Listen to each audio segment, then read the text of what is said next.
Selamat sore Yang Mulia Majelis Hakim Mahkamah Konstitusi yang kami muliakan. Yang kami hormati para pemohon 1, pemohon 2, dan juga adalah termohon dari KPU dan juga pihak terkait dari Bawaslu. Dan yang kami hormati juga teman-teman sejawat kami, para advokat yang ada di ruangan ini. Yang Mulia, izinkan saya sekaligus untuk mempersingkat, saya menyampaikan terlebih dahulu semacam pengantar saya sebelum saya membacakan jawaban atau tanggapan kami yang ada di sini sebagai berikut. Yang Mulia Mahkamah Konstitusi dan hadirin sekalian yang saya muliakan, kita sudah mendengar permohonan paslon nomor 1 dan nomor 3 dalam persidangan ini. Apa yang disampaikan dalam permohonan tersebut, kita tahu penuh narasi-narasi dan asumsi-asumsi yang sedemikian rupa, yang terkesan untuk menggiring opini, seakan-akan kekalahan dari para pemohon adalah karena adanya kecurangan pemilu. Narasi-narasi yang dikembangkan dan yang dibangun, seakan-akan rakyat memilih Prabowo Gibran adalah karena kecurangan dan karena adanya bansos. Terus terang, hal ini sangat menyakitkan dan melukai hati masyarakat Indonesia dan menafikan hak mayoritas rakyat Indonesia untuk menentukan pilihannya dengan bebas. Karena rakyat Indonesia memilih Prabowo Gibran sebagai presiden karena mereka mencintai dan menginginkan Prabowo Gibran sebagai presiden dan wakil presiden Republik Indonesia. Pilihan tersebut dilakukan oleh rakyat Indonesia berdasarkan hati nuraninya. Jadi, kalau dituduhkan dan rakyat dituduh memilih karena adanya bansos, karena adanya kecurangan, itu melukai hati rakyat mayoritas Indonesia yang memilih Prabowo Gibran sebagai presiden dan wakil presiden yang mereka cintai. Yang kedua, pemilu kali ini adalah pemilu yang paling damai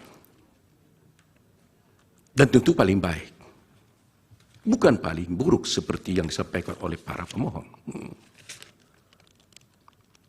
Kalau pemohon dalam permohonannya menyampaikan narasi-narasi yang bersifat asumsi dan tuduhan-tuduhan kecurangan, maka kami, kuasa hukum Prabowo Gibran, tidak akan terpancing dan tidak akan terpengaruh dengan narasi-narasi dan diksi-diksi kecurangan yang dituduhkan. Tetapi kami akan tetap berpegang teguh kepada prinsip-prinsip kejujuran, profesionalisme, sehingga kami akan memberikan analisa juridis untuk membantah dalil-dalil pemohon, dan kami akan membantah dalil-dalil pemohon tersebut tidak dengan narasi-narasi yang asumsi dan asumsi-asumsi, tidak akan menggiring opini. Kami akan sampaikan secara jelas dengan argumentasi hukum disertai dengan bukti-bukti yang ada. Ketiga, bahwa kita tahu perkara ini seharusnya tidak diajukan ke MK, melainkan ke Bawaslu. Karena isi permohonan tidak sesuai dengan ketentuan Undang-Undang khususnya pasal 475 Undang-Undang Pemilu, sehingga dapatlah dikatakan permohonan pemohon tersebut adalah salah kamar. Demikian juga petitum pemohon juga tidak sesuai dengan hukum acara yang berlaku di Mahkamah Konstitusi. Karena kita lihat petitum pemohon telah menyasar kemana-mana, sehingga terkesan permohonan tersebut, petitum tersebut seperti petitum sapu jagat. Karena pihak-pihak yang tidak pihak pun di perkara ini telah dimintakan untuk diperintahkan oleh Mahkamah Konstitusi untuk dihukum atau diperintahkan untuk melakukan. Terakhir, kalau pemohon menuduh ada kecurangan atau pelanggaran pemilu, dan hal itu kami nyatakan tegas dalam persidangan ini, bahwa kami sebagai kuasa hukum Prabowo Gibran dan Prabowo Gibran menyatakan dengan tegas dan membantah hal itu tidak benar. Tetapi justru para pemohonlah, pihak pemohonlah yang melakukan kecurangan tersebut, dan kami akan buktikan di dalam persidangan ini nantinya. Demikian terkait yang mulia. Untuk selanjutnya kami tidak mengulangi lagi dari awal pembacaan kami.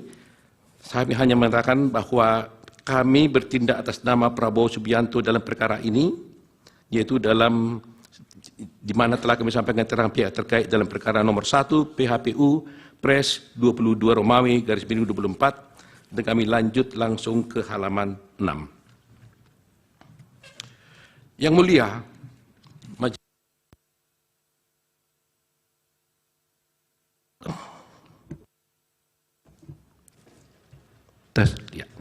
Yang mulia, pasal 6 ayat 3 Undang-Undang Dasar Republik Indonesia tahun 45 menyebutkan, yaitu di ayat 3, pasangan calon presiden dan wakil presiden yang mendapatkan suara lebih dari 50% dari jumlah suara dalam pemilihan umum dengan sedikitnya 20% suara di setiap provinsi yang tersebar di lebih dari setengah jumlah provinsi Indonesia dilantik menjadi presiden dan wakil presiden. Berdasarkan norma konstitusi dimaksud, maka pihak terkait telah memenuhi persyaratan yang diamanatkan oleh konstitusi sehingga wajib dilantik menjadi presiden dan wakil presiden Republik Indonesia periode 2024-2029. Tingginya perolehan jumlah suara yang sah diperoleh pihak terkait sudah barang tentu menunjukkan adanya kepercayaan dan keinginan begitu tinggi dari mayoritas rakyat Indonesia di hampir seluruh wilayah negara Republik Indonesia, termasuk daerah pemilihan luar negeri, guna memberikan amanat kepada pihak terkait untuk menjadi presiden dan wakil presiden Republik Indonesia 2024-2029. Rakyatlah yang dalam hal ini berdaulat menjadi penentu dari konsentrasi 3 pasangan calon presiden dan wakil presiden Indonesia, yang mana kami yakini ketiga pasangan calon adalah putra-putra terbaik yang dimiliki oleh bangsa Indonesia saat ini.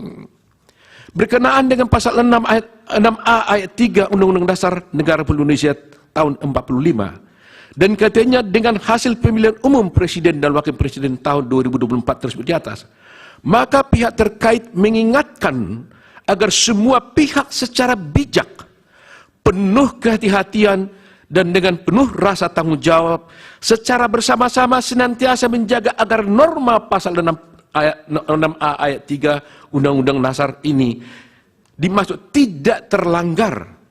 Jangan sampai setelah pemilihan umum diperoleh atas adanya ketidakpuasan dan kepentingan pihak-pihak tertentu terhadap hasil pemilihan umum presiden dan wakil presiden dimaksud, kemudian terus-menerus dilakukan upaya-upaya delegitimasi dan penegasan terhadap hasil pemilu itu dengan alasan-alasan yang tidak konstitusional dan tidak bersesuaian dengan peraturan undang-undang yang berlaku.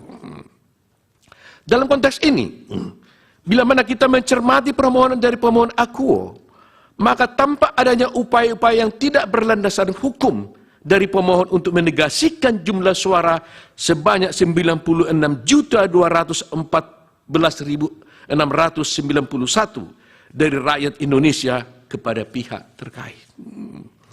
Hal ini atas alasan dalam permohonannya, pemohon berupaya agar Mahkamah Konstitusi kendati pun tidak menjadi kewenangannya untuk melakukan diskualifikasi kepada pihak terkait. Bahkan tanpa pemohon menguraikan mengenai berapa sesungguhnya jumlah suara yang benar menurut pemohon, sehingga mempengaruhi keterpilihan pihak terkait untuk kemudian dilantik sebagai presiden sebagaimana ditentukan dalam pasal 6 ayat 3 Undang-Undang Dasar tersebut. Upaya penegasian oleh pemohon dimaksud merupakan suatu bentuk pengingkaran terhadap demokrasi yang sangat berpotensi melanggar norma pasal 6 Undang-Undang Dasar 45 atas alasan pasangan calon presiden dan wakil presiden sugihnya dilantik menjadi presiden dan wakil presiden Republik Indonesia karena memperoleh jumlah suara sebanyak tersebut di atas dan menang di hampir seluruh wilayah Republik Indonesia. Kemudian dipaksakan oleh pemohon tanpa disertai dengan basis data dan angka sehubungan dengan jumlah suara sah menurut dalil pemohon sebagaimana diatur oleh peraturan perundang-undangan. Bila mana kemudian didalilkan oleh pemohon bahwasanya diskualifikasi menjadi relevan karena isu pencalonan wakil presiden yakni Bapak Gibran Raka Buming Raka, tentulah dia tidak relevan.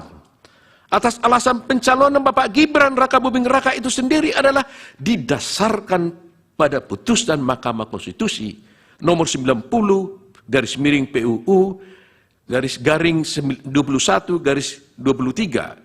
Sehingga pemohon bukan lagi berhadapan dengan KPU atau termohon dan pihak terkait.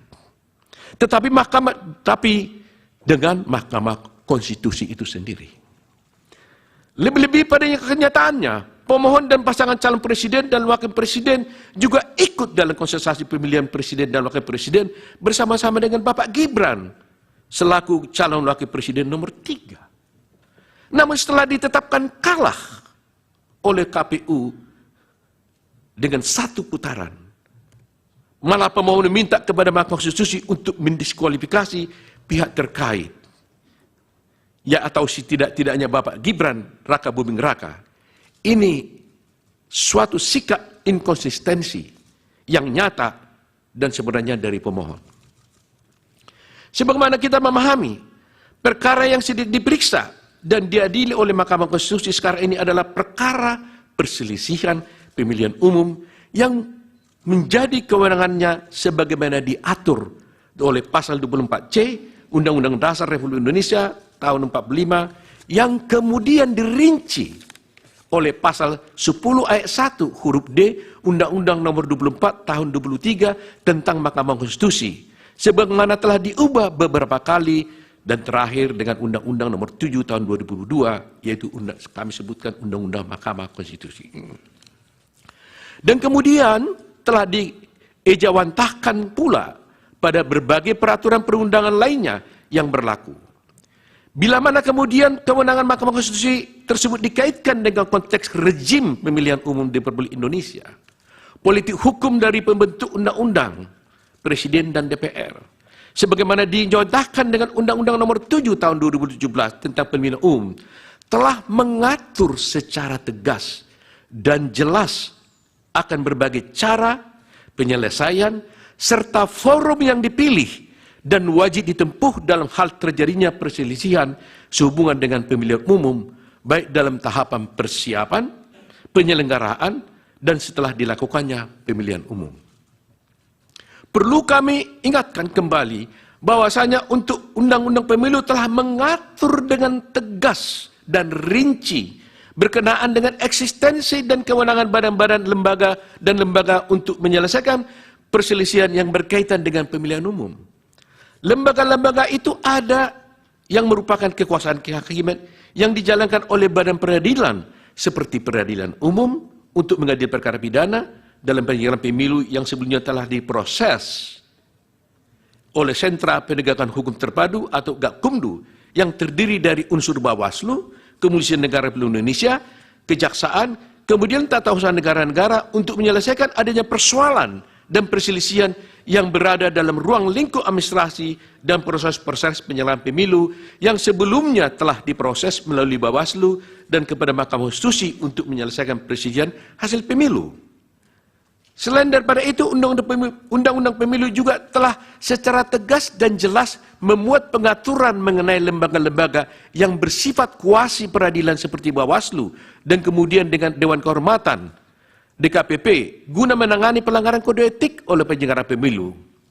Dengan adanya pembagian eksistensi dan kewenangan badan-badan lembaga peradilan dan kuasi peradilan tersebut di atas, maka tercipta pemilu yang teratur, adil, efektif, dan demokratis guna mengawal agenda ketatanegaraan dalam rangka pengisian jabatan-jabatan pada kekuasaan eksekutif dan legislatif yang tidak lama lagi akan berakhir masa jabatan dan tugasnya masing-masing.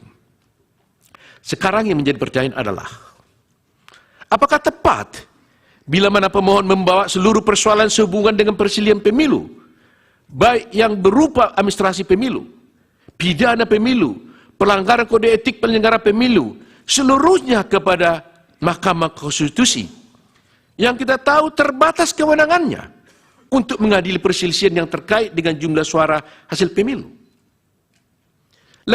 Lebih-lagi, jangka waktu ditentukan oleh undang-undang untuk memutus suatu perkara perselisihan pemilu adalah hanya 16 hari.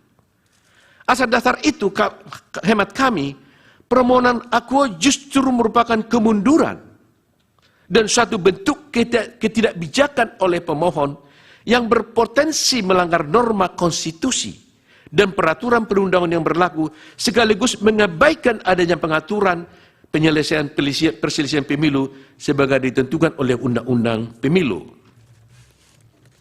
Kalau semuanya perkara diajukan kepada pemilu, pertanyaan berikutnya adalah, apakah pemohon yang merasa telah terjadi berbagai kecurangan dan pelanggaran telah membawa permasalahan yang dihadapi pemohon sehubungan dengan kecurangan dan pelanggaran dalam proses pemilu kepada badan-badan peradilan sesuai kewenangannya terus di atas?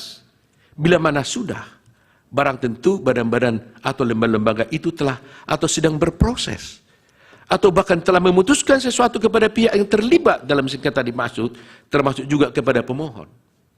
Bila mana ternyata pemohon justru tidak membawa permasalahan dimaksud kepada badan-badan peradilan, maka artinya pemohon sendiri telah mengabaikan hak-hak hukumnya dalam masing-masing persoalan dimaksud. Atas hal tersebut adalah tidak tepat bila mana kemudian pemohon membawa seluruh persoalan yang berkaitan dengan kecurangan, pelanggaran dalam proses pemilu yang menjadi kewenangan dari badan-badan lain kepada Mahkamah Konstitusi ini, yang kewenangannya terbatas pada hasil pemilu, yang mempengaruhi keterpilihan presiden dan wakil presiden guna diperiksa dan diadili Mahkamah Konstitusi hanya dalam waktu 14 hari. Padahal jauh sebelum hari ini, peraturan perundang-undangan telah memberikan kesempatan kepada pemohon untuk memprosesnya melalui badan-badan, lembaga-lembaga dimaksud di atas. Terkhusus bagi Mahkamah Konstitusi, undang-undang menentukan jangka waktu 14 hari kerja karena memang yang diadili itu terbatas pada jumlah suara hasil pemilihan umum yang ditetapkan oleh termohon, yaitu KPU, dan jumlah suara yang dianggap benar oleh pemohon. Adanya keketatan sehubungan jangka waktu ini tidak lain dan tidak bukan untuk memastikan agar agenda ketatanegaraan berupa pengisian jabatan-jabatan di Republik ini berjalan dengan lancar dan tepat waktu. Bila mana rangkaian pemilu ini tidak berkesudahan, misalnya dengan permintaan diskualifikasi, pemilihan ulang, sangat berpotensi menimbulkan persoalan-persoalan lain yang mengarah kepada krisis ketatanegaraan di Republik Indonesia yang kita cintai ini.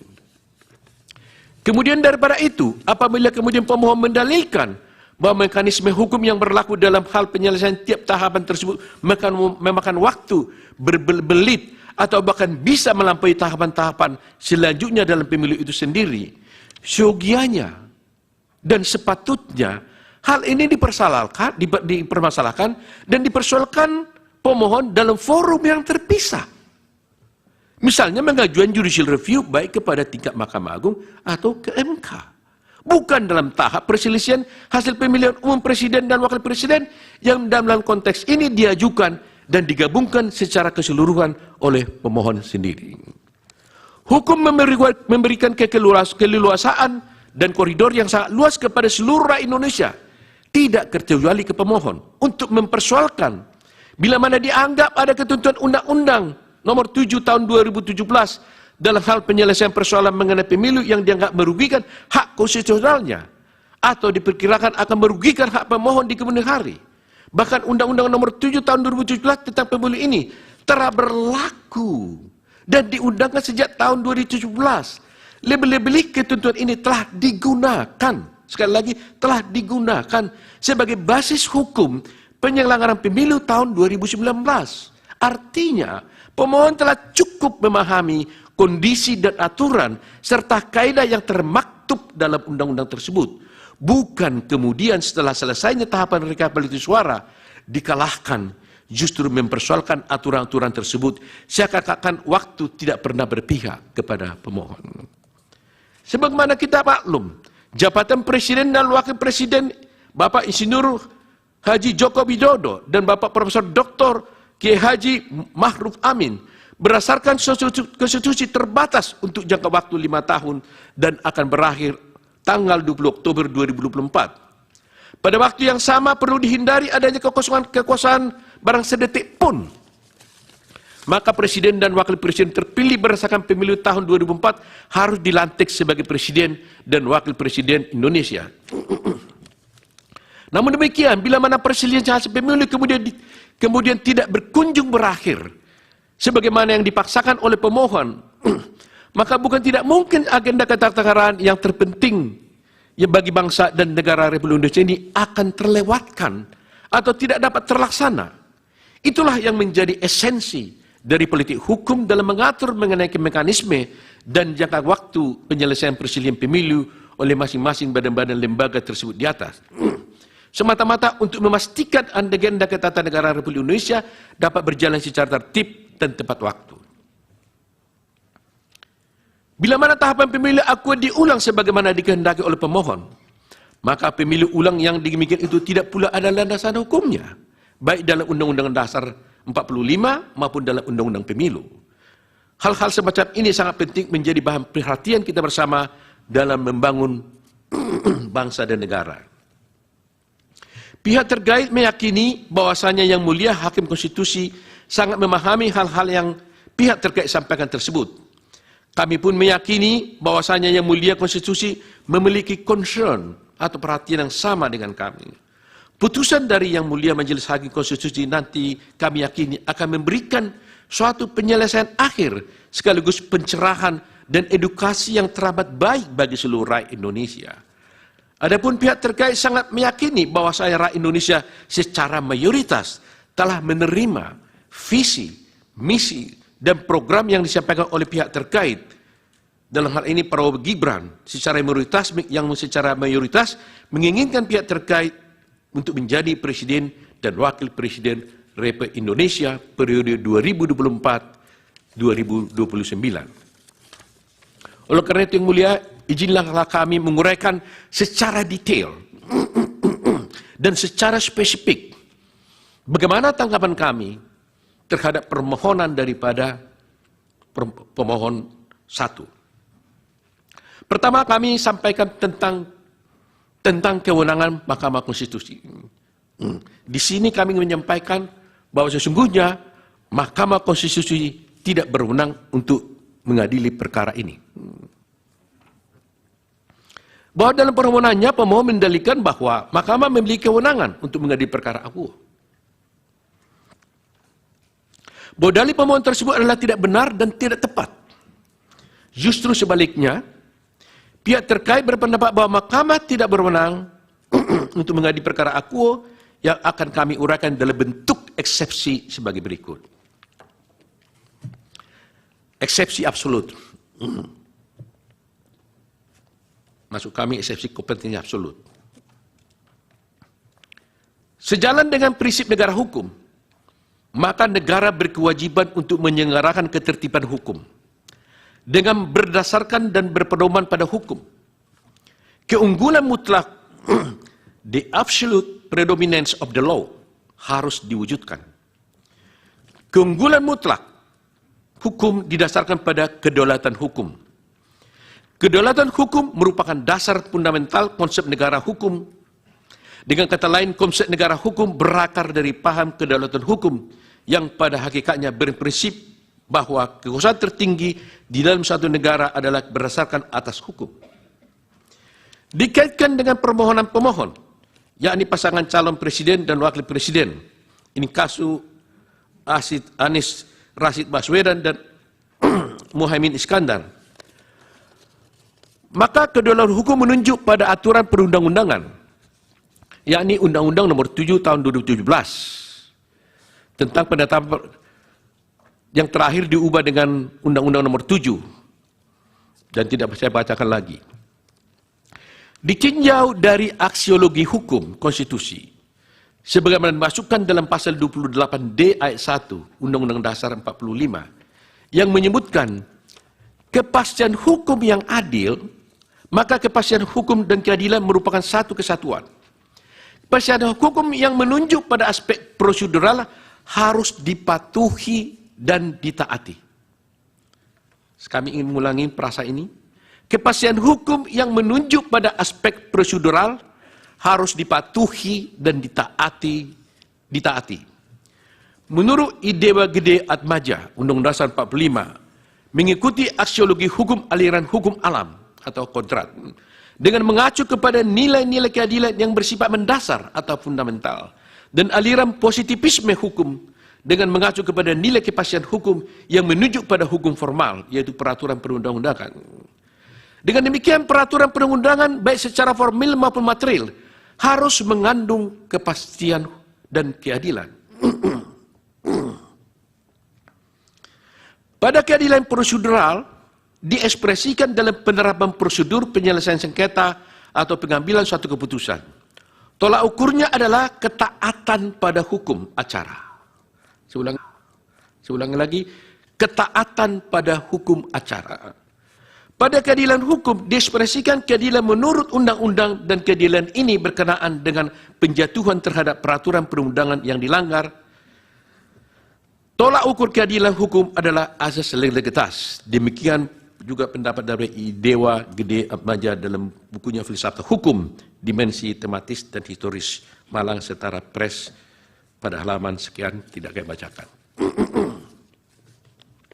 Dalam perkara akuo, maka penerapan prosedur penyelesaiannya harus mengacu kepada ketaatan terhadap hukum acara. Salah satunya adalah perihal kompetensi sebagaimana diatur dalam Undang-Undang Pemilu. Disebutkan dalam Undang Pemilu, tepatnya dalam buku keempat yang mengatur tentang pelanggaran pemilu, sengketa proses pemilu, dan persisian hasil pemilu bab 1 pelanggaran pemilu, pada bagian ke-1 tentang penanganan temuan dalam pelanggaran pemilu. Pada bagian kedua menyangkut tentang pelanggaran kode etik penyelenggara pemilu. Pada bagian ketiga menyangkut tentang pelanggaran administrasi pemilu.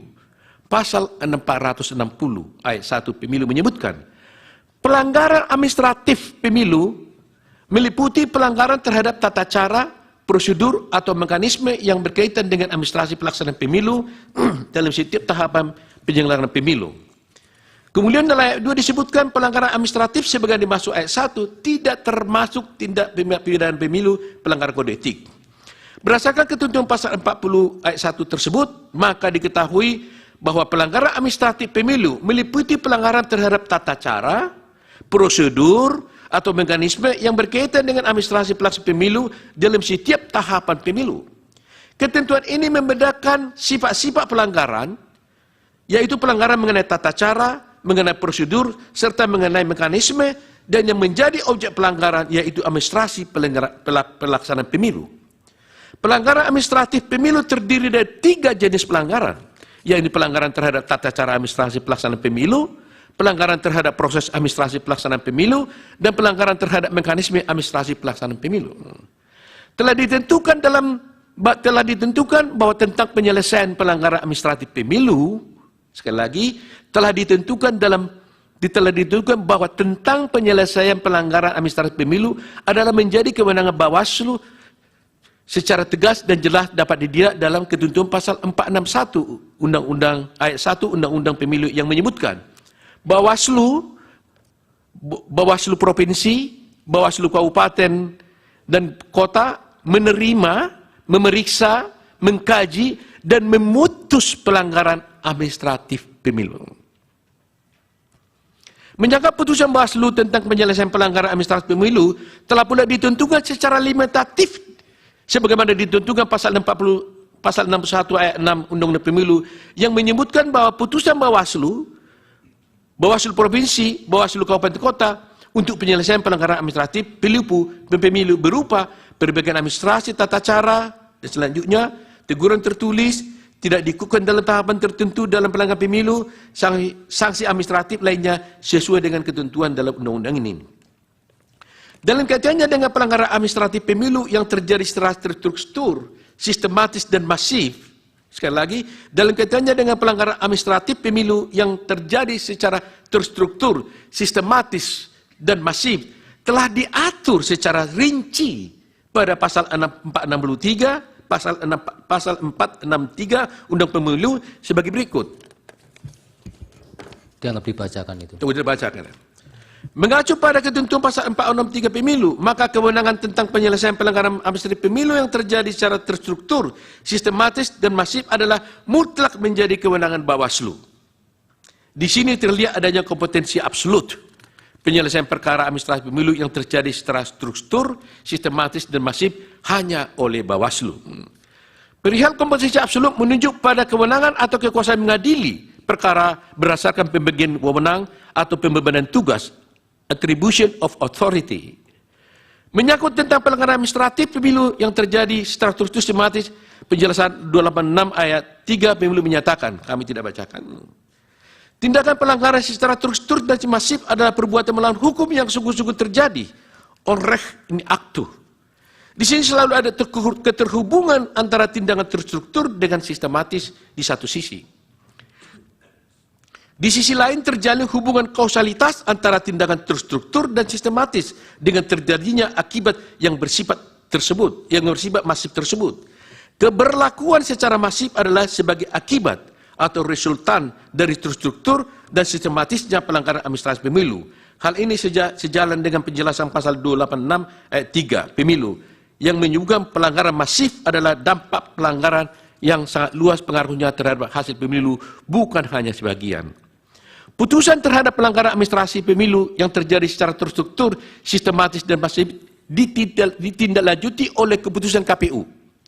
Dapat berupa sanksi administratif, pembatalan calon anggota DPR, DPRD, dan calon para presiden dan wakil presiden. Dengan demikian, putusan Bawaslu tentang pelanggaran administratif pemilu yang terjadi terstruktur, sistematis, dan masif harus ada terlebih dahulu. Dan harus pula ada keputusan KPU tentang sanksi administratif berupa pembatalan terhadap calon anggota DPR, DPD, DPRD Provinsi, DPRD Kabupaten, Kota, dan pasangan calon presiden dan wakil presiden. Pada perkara akuo yang dimohonkan oleh pemohon, terlihat pemohon memasukkan permasalahan yang bukan menjadi ranah kewenangan Mahkamah Konstitusi. Hal ini dapat dilihat dalam pokok permohonan sebagaimana tertuang dalam huruf B yang didalilkan oleh pemohon sebagai berikut. Kami bacakan, di mana kesemuanya hal tersebut di atas adalah bukan ranah kewenangan Mahkamah Konstitusi. Perlu disampaikan di sini bahwa perihal perselisihan hasil pemilu telah diatur secara tegas dalam bab 3 perselisihan hasil pemilu. Pasal 473 Undang-Undang Pemilu, pasal 473 ayat 3 Undang-Undang Pemilu menyatakan, perselisihan penetapan perolehan suara hasil pemilu presiden dan wakil presiden secara nasional meliputi perselisihan penetapan perolehan suara yang dapat mempengaruhi penetapan hasil pemilu presiden dan wakil presiden. Pasal 475 ayat 1 dan 2 dianggap dibacakan. Tidak dibacakan. Frasa hanya, sekali lagi, frasa hanya terhadap hasil penghitungan suara bermakna pembatasan dan bersifat tetap. Tidak ada peluang untuk memperluas kewenangan Mahkamah Konstitusi, termasuk selain dari perhitungan suara. Secara argumentum a contrario, maka selain perhitungan suara adalah bukan menjadi kewenangan Mahkamah Konstitusi. Menjadi jelas bahwa kewenangan Mahkamah Konstitusi hanya terhadap hasil perhitungan suara dengan pendekatan kuantitatif. Mahkamah Konstitusi tidak berwenang mengadili pelanggaran administratif secara struktur, sistematis, dan masif yang notabene pendekatannya adalah kualitatif, sesuai dengan sifatnya pendekatan kuantitatif kualitatif dan kuantitatif adalah dua hal yang berbeda. Dalam kaitannya dengan perkara akuo, pihak pemohon telah mempersamakan antara pelanggaran secara terstruktur, sistematis, dan masif dengan hasil perhitungan suara kuantitatif. Perlu disampaikan bahwa keadilan tidak absolut tentang adanya persamaan dan penyeragaman atas suatu hak. Dengan kata lain, keadilan juga menunjuk pada ketidaksamaan hak. Terwujudnya suatu keadilan apabila beberapa orang diperlakukan sama dan beberapa orang tidak diperlakukan sama. Demikian itu menunjuk pada mempersamakan hal yang sama dan membedakan hal yang tidak sama. Pada praktiknya, keadilan memang didasarkan pada kesemerataan, namun juga didasarkan atas kebutuhan atau kualifikasi. Implementasi keadilan yang didasarkan pada kebutuhan atau kualifikasi tentu tidak dapat disamaratakan. Dengan kata lain, keadilan sangat ditentukan oleh tujuannya. Kondisi demikian menunjukkan bahwa keadilan menunjuk pada suatu kondisi tertentu. Profesor Bagirmanan juga menyampaikan ungkapan yang sedemikian populer, menyamakan sesuatu yang tidak sama, sama tidak adilnya dengan membedakan yang sama. Melakukan pembedaan dalam suatu keadaan atau peristiwa tertentu justru merupakan cara mewujudkan keadilan atau mewujudkan suatu manfaat.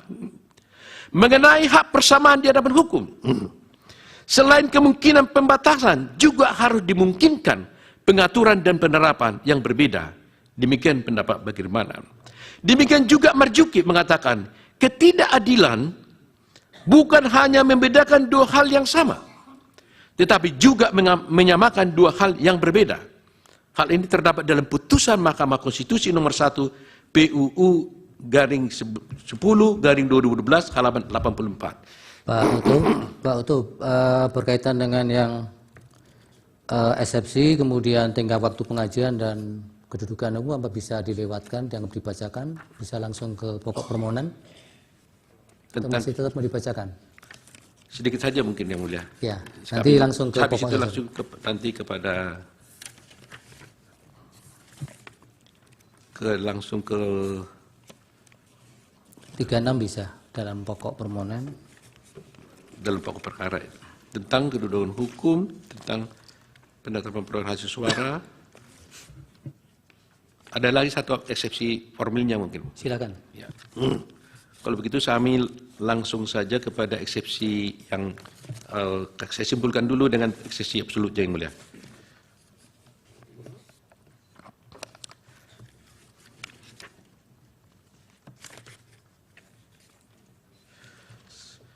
Menurut Aristoteles dan Aquinas, perihal pemberian proporsi yang seimbang adalah bentuk keadilan distributif. Keadilan distributif memberikan proporsi yang sama sesuai dengan kedudukannya dalam pandangan hukum publik secara umum. Perimbangan menurut teori keadilan Aristoteles menunjukkan pada suatu kondisi di mana kesamaan hak itu haruslah sama di antara orang-orang yang sama. Permohonan yang disampaikan pemohon adalah jelas mempersamakan dua hal yang berbeda. Pelanggaran secara struktur, sistematis, dan masif adalah menjadi kewenangan Bawaslu. Adapun menyangkut dengan persilihan hasil penghitungan suara menjadi kewenangan Mahkamah Konstitusi. Dapat dikatakan bahwa penyamaan tersebut adalah ketidakbenaran dan sekaligus ketidakadilan. Penyamaan tersebut juga termasuk tidak menempatkan sesuatu sesuai dengan tempatnya. Berdasarkan uraian tersebut, oleh karena yang dipersoalkan pemohon dalam permohonannya adalah mengenai hal-hal di luar dari perhitungan suara, maka permohonan pemohon bukan menjadi kewenangan dari Mahkamah Konstitusi. Mengenai kedudukan pemohon juga kami lewatkan, karena intinya kami hanya menyatakan di situ bahwa pemohon tidak punya kedudukan hukum dalam mengajukan gugatan ini. Tentang tengah waktu pengajuan pemohon juga, karena memang permohonan ini diajukan kepada salah kamar, maka kami di dalam tengah waktu juga mengatakan berarti bahwa tengah waktu yang diatur undang-undang tidak termaktub dan tidak terpenuhi dalam permohonan ini. Kemudian permohonan kami langsungkan kepada permohonan tentang eksepsi cacat formil.